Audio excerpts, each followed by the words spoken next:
Secara umumnya, sejarah teknologi plastik pertama telah diwujudkan oleh Alexander Parkes dari Birmingham, England pada tahun 1856. Beliau menggunakan bahan yang digelarkan sebagai nitrocellulose bagi menghasilkan gentian yang dinamakan sebagai Parkesine. Seterusnya, bahan tersebut telah ditambah baik oleh rakan beliau yang bernama Daniel Spear, di mana beliau telah menstabilkan lagi bahan Parkesine dan memberikan nama baharu kepada bahan tersebut iaitu Zaldonate. Orang pencipta daripada Amerika Syarikat yang bernama John Hyatt pula telah menggunakan idea yang sama daripada Daniel Spear. Namun, beliau telah menambahkan warna pada gentian serta mampu menjadikannya elok sinar dan telus cahaya. Bahan yang dihasilkan oleh John Hyatt telah dipatenkan dan dinamakan sebagai seluloid pada tahun 1873. Ia diikuti oleh seorang ahli kimia yang bekerja dengan Celluloid Manufacturing Corporation pada tahun 1882 yang mendapati bahawa sekiranya cahaya asetat diperkenalkan ke dalam seluloid, ia akan menjadi mudah lentur dan sinar. Hal ini membolehkan seluloid digunakan bagi mencetak gambar yang akhirnya menjadi asas kepada penghasilan filem-filem seluloid. Penginovasian teknologi plastik telah diteruskan lagi oleh seorang ahli kimia yang terkenal yang bernama Leo Baekeland dari Belgium pada tahun 1907. Bahan ciptaannya telah diberi nama Bakelite. Penghasilan resin yang menggunakan bahan fenol dan formaldehyde itu menghasilkan lapisan lain yang keras mengikut bentuk papan. Dari kejadian tersebut, beliau telah menemui cara di mana resin tersebut mampu digunakan bagi penghasilan produk-produk yang bergantung kepada acuan.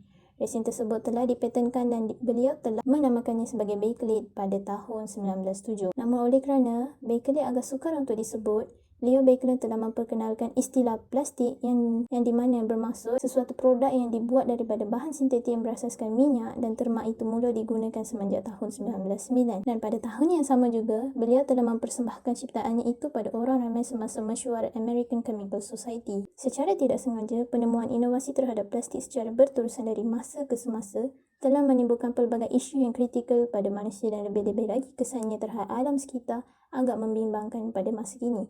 Maka, melalui isu ini, kumpulan pengkaji akan mengkaji kesan teknologi plastik kepada persekitaran dan akan mencadangkan langkah penyelesaian terhadap isu berkenaan. Plastik merupakan bahan sintetik yang mengambil masa yang sangat lama untuk mereput. Bahkan, ianya boleh mengambil masa hingga mencecah beribu-ribu tahun lamanya. Botol plastik mengambil masa kira-kira 450 tahun untuk mereput, manakala beg plastik mengambil masa antara 10 hingga 1000 tahun lamanya untuk terurai sepenuhnya. Plastik yang dibuang di tanah pula mengambil masa selama 1000 tahun. Mengikut kajian, plastik tidak akan mereput dalam timbunan sampah sarap. Oleh kerana itu, plastik digelar sebagai sesuatu yang tidak mesra alam. Molekul kimia yang membentuk plastik ini boleh mendatangkan bahaya kepada kesihatan manusia. Molekul kimia yang kecil ini boleh berpindah daripada bekas plastik ke dalam tubuh manusia atau benda hidup seperti haiwan dan tumbuh-tumbuhan. Pada 22 September 2018 yang lalu, satu berita mengenai penyu yang tercucuk oleh penyeduh minuman plastik telah dikeluarkan. Seorang pakar perubatan telah memuat naik video tersebut di laman Facebook miliknya, menunjukkan bagaimana penyu itu menahan kesakitan apabila penyeduh minuman itu tercucuk di dalam hidungnya hingga berdarah. Memetik beberapa laporan berkaitan pencemaran alam sekitar, pakar perunding obstetrik dan ginekologi Hospital Sultan Bahiyah iaitu Dato' Dr. Muhammad Ruslan Maknor berkata, Pertubuhan Bangsa-Bangsa Bersatu PBB menganggarkan sejumlah 9 juta tan plastik dilepaskan ke dalam laut setiap tahun dan telah membunuh banyak kehidupan laut, dengan 2000 tan daripadanya adalah penyedut minuman plastik. Oleh itu, kerajaan telah mengharamkan penggunaan penyedut minuman plastik bermula 1 Januari 2020. Walau bagaimanapun, sebahagian rakyat Malaysia tidak menyokong kerana bahan itu kononnya kecil dan tidak memberi impak besar kepada pengurangan pencemaran selain menjadi keperluan kepada individu tertentu. Plastik yang terurai dalam laut akan menjadi mikroplastik dan nanoplastik yang boleh mendatangkan bahaya kepada kepelbagaian hidupan laut, daripada plankton sehinggalah haiwan yang besar seperti burung laut, penyu, ikan lumba-lumba dan ikan paus. Apabila hidupan laut memakan partikel plastik ini, secara tidak langsung bahan kimia yang terkandung dalam plastik akan menyerap ke dalam tisu haiwan berkenaan. Keadaan ini semestinya memberi ancaman yang sangat besar kepada kelangsungan hidupan marin dan kesihatan dalaman manusia yang memakan sumber makanan laut yang dicemari oleh bahan kimia tersebut. Kita akan membincangkan tentang penyataan masalah dalam kajian ini. Penggunaan plastik secara tidak terkawal merupakan satu isu yang semakin menjadi-jadi di negara kita. Pembuangan plastik yang tidak dipantau dan dikawal telah menimbulkan krisis yang serius terhadap manusia, hidupan laut, persekitaran serta telah menjatuhkan imej negara. Pembuangan plastik merata akan dibawa oleh arus air laut dan menyebabkan partikel daripada serpihan plastik yang tidak terkira bilangannya dikabungkan di lautan. Kejadian ini akan membawa pelbagai kesan negatif terhadap ciptaan Tuhan yang tidak ternilai harganya. Selain daripada memberi ancaman kepada kesihatan manusia, ianya juga menyebabkan ketidakseimbangan ekosistem dan kelestarian laut yang merupakan salah satu khazanah Malaysia. Selain itu, ia juga menyebabkan dunia mengalami perubahan iklim. Ini melibatkan 3 Sustainable Development Goals (SDG) iaitu Climate Action, Life Below Water and Life on Land. Objektif kajian kumpulan kami adalah mengkaji kesan teknologi plastik kepada alam sekitar dan seterusnya mencadangkan langkah penyelesaian terhadap kesan yang berlaku. Metodologi kajian yang kami gunakan adalah soal selidik yang mana sebanyak 9 soalan telah dikemukakan kepada 50 hingga 100 orang responden melalui platform Google Form tentang pandangan mereka terhadap isu yang kami kaji. Seterusnya adalah sumber internet. Kami telah mengakses beberapa sumber internet untuk mendapatkan maklumat lebih lengkap tentang kajian kami. Ketiga adalah akhbar. Akhbar berita harian dan harian Metro telah dipilih oleh kami kerana ia mengandungi tentang isu yang kami kaji. Definisi kata kunci. Yang pertama ialah kesan. Kesan bermaksud tanda yang ditinggalkan oleh sesuatu. Ia juga berdefinisikan sebagai sesuatu, sama ada kebaikan atau keburukan yang timbul daripada sesuatu kejadian. Kedua ialah teknologi.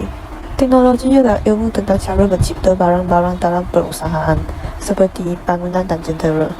Ia juga merupakan maklumat teknologi yang berkaitan dengan pemerolehan, penyimpanan, perprosesan dan penyebaran maklumat secara elektronik. Teknologi merupakan satu konsep yang luas dan mempunyai lebih daripada satu tarifan. Maksud yang digunakan dalam bidang ekonomi, yang mana teknologi dilihat sebagai tahap pengetahuan dalam menggabungkan sumber bagi menghasilkan produk yang dikehendakikan. Ketiga ialah plastik. Plastik merupakan benda seperti dama yang dibuat daripada campuran bahan kimia. Istilah plastik merangkumi produk polimer sintetik atau semi sintetik. Ia terbentuk daripada penyenjatan organik atau penampahan polimer dan boleh juga terdiri daripada bahan lain untuk meningkatkan ketahanan atau ekonomi. Akhir sekali, persekitaran. Persekitaran merujuk kepada kawasan di sekeliling sesuatu tempat atau kawasan sekitar. Persekitaran juga adalah keadaan yang berada di sekeliling, termasuk keadaan fizikal, iklim, sosial budaya, politik dan interaksi di antara manusia sesama manusia dan alam sekitarnya. Menurut Rahil dan Habibah, persekitaran ialah segala rangsangan yang mempengaruhi individu. Dapatan kajian bagi tajuk Kesan Penggunaan Teknologi Plastik Terhadap Persekitaran. Dapatan kajian merupakan salah satu instrumen kajian yang telah dijalankan oleh para pengkaji bagi mencapai objektif kajian. Seramai 65 orang responden telah berjaya menjawab soalan-soalan ini melalui Google Form yang telah dimuat naik oleh para pengkaji.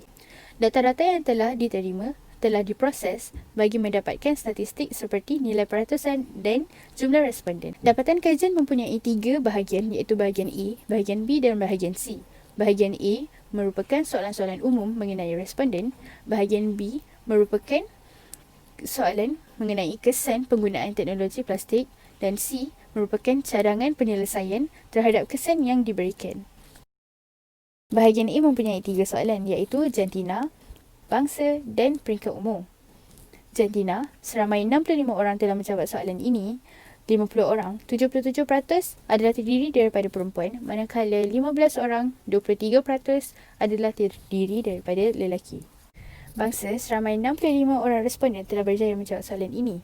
69.2% adalah terdiri daripada bangsa Melayu, 20% adalah Cina, 7.7% adalah India dan 3.1% adalah lain-lain bangsa. Umur.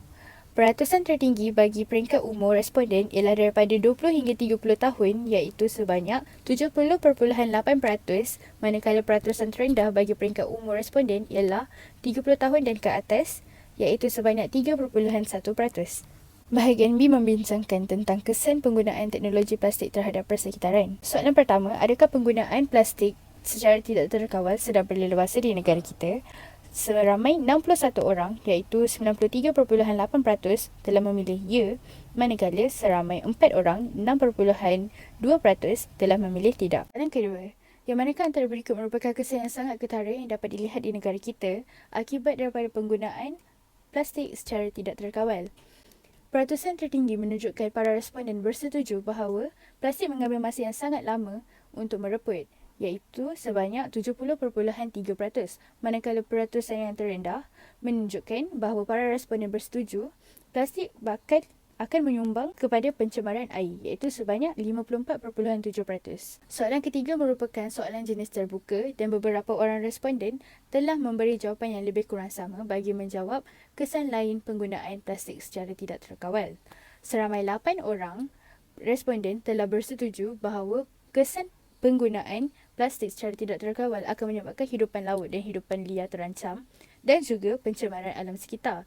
Manakala 7 orang responden lagi bersetuju bahawa penggunaan plastik secara berlebihan ataupun tidak terkawal akan menyebabkan persekitaran menjadi kotor. Dan C pula berkaitan dengan cadangan dan langkah penyelesaian terhadap kesan yang diberikan. Soalan pertama berkaitan tentang bahan alternatif lain yang boleh digunakan semasa membeli belah bagi menggantikan beg plastik. Peratusan tertinggi menunjukkan bahawa beg kita semula telah dipilih oleh responden iaitu sebanyak 85.7%. Soalan kedua pula berkaitan dengan cara mengurangkan penggunaan plastik dalam kehidupan seharian. Peratusan tertinggi iaitu sebanyak 65.1% bersetuju bahawa membawa bekas makanan, sudu dan garfu sendiri dari rumah apabila makan di luar dapat mengurangkan penggunaan plastik dalam kehidupan seharian. Beberapa orang responden telah memberi jawapan yang lebih kurang sama. Peratusan tertinggi ialah 33.3%, iaitu dengan mengurangkan penggunaan plastik secara menyeluruh. Seterusnya adalah langkah dan cadangan penambahbaikan bagi kajian yang dijalankan. Terdapat beberapa cara yang boleh diamalkan bagi menambah baik sistem teknologi plastik yang memberikan kesan yang mendalam kepada persekitaran. Antara langkah yang boleh ditambah baik adalah dengan meningkatkan harga caj plastik daripada 20 sen kepada 50 sen untuk sehelai plastik. Ia juga dikenali sebagai caj pencemaran bagi pengguna plastik. Langkah ini dapat meningkatkan kesedaran pengguna untuk mengurangkan atau tidak lagi menggunakan plastik ketika membeli belah kerana kos perbelanjaan mereka akan meningkat dan sekaligus hal ini akan membantu kerajaan dalam mengurus sisa pekerja plastik dengan menggunakan caj pencemaran yang diperoleh daripada rakyatnya itu sendiri. Selain itu, meningkatkan kempen mesra alam tanpa plastik dengan lebih berkesan dalam kalangan pengguna, penduduk dan rakyat. Penghebahan maklumat berkaitan isu yang sedang berlaku sahaja tidak mampu menggerakkan individu untuk melakukan sesuatu tindakan. Aktiviti kempen atau kesedaran alam sekitar harus disusuli dengan beberapa tindakan seperti penyediaan kemudahan oleh pihak berkuasa atau NGO yang dapat mendorong individu untuk menyumbang kepada perubahan terhadap pencemaran plastik yang berlaku. Seterusnya, penambahbaikan dalam tabiat seseorang itu sendiri, iaitu dengan meninggalkan tabiat meminum minuman berkarbonan dan pembelian makanan segera. Kebanyakan bekas pembungkus bagi minuman berkarbonan dan makanan segera adalah menggunakan sumber plastik, manakala penghasilan minuman berkarbonan dan makanan segera adalah secara besar-besaran yang juga akan menggunakan sumber plastik secara besar-besaran kerana industri ini mempunyai permintaan yang tinggi daripada pengguna. Pengguna juga boleh membawa set bekas makanan sendiri bagi menggantikan bekas plastik yang disediakan oleh premis, perniagaan atau membawa beg sendiri ketika membeli belah. Langkah ini juga mampu mengurangkan peratus sisa plastik yang dibuang ke dalam laut setiap tahun sebanyak 8 juta tan dan kebanyakan daripada sisanya adalah daripada perkakas plastik seperti penyedut minuman, cawan dan bekas plastik yang mampu membunuh hidupan laut. Hal ini bukan sahaja dapat mengurangkan pencemaran plastik kepada persekitaran, sekaligus ia juga dapat menyihatkan tubuh badan. Di samping itu, menambah baik Akta Kualiti Alam Sekeliling 1974 dengan meningkatkan hukuman dan denda kepada individu yang melakukan pencemaran plastik seperti premis dan individu yang tidak menguruskan sisa-sisa plastik dengan betul dan membuangnya ke dalam laut ataupun hutan. Pihak berwajib seperti pegawai alam sekitar harus berganding bahu bersama orang ramai dalam meningkatkan pemantauan dan pengawalan terhadap pencemaran alam sekitar akibat daripada pihak-pihak yang tidak bertanggungjawab. Akhir sekali, meningkatkan R&D dalam menginovasikan teknologi plastik yang lebih mesra alam dan dapat mengurangkan kesannya terhadap persekitaran. Penglibatan pelbagai institusi pengajian dalam mencetuskan idea bersama amat penting dalam mengusahakan teknologi plastik yang lebih mesra alam. Pihak kerajaan harus memperuntukkan dana dan melaburkannya dalam R&D yang mampu mengubah masa hadapan teknologi plastik yang lebih terjamin untuk alam sekitar, negara dan dunia. Kesimpulannya, kita hendaklah berganding bahu bagi menangani masalah pencemaran yang berlaku akibat daripada pembuangan sampah plastik yang berluasa. tidak mengharapkan kerajaan sahaja untuk menjalankan kempen atau mengawal masalah. Kita sebagai masyarakat juga perlu menjalankan tanggungjawab menjaga kebersihan persekitaran sekaligus mencorak hidup yang lebih sihat.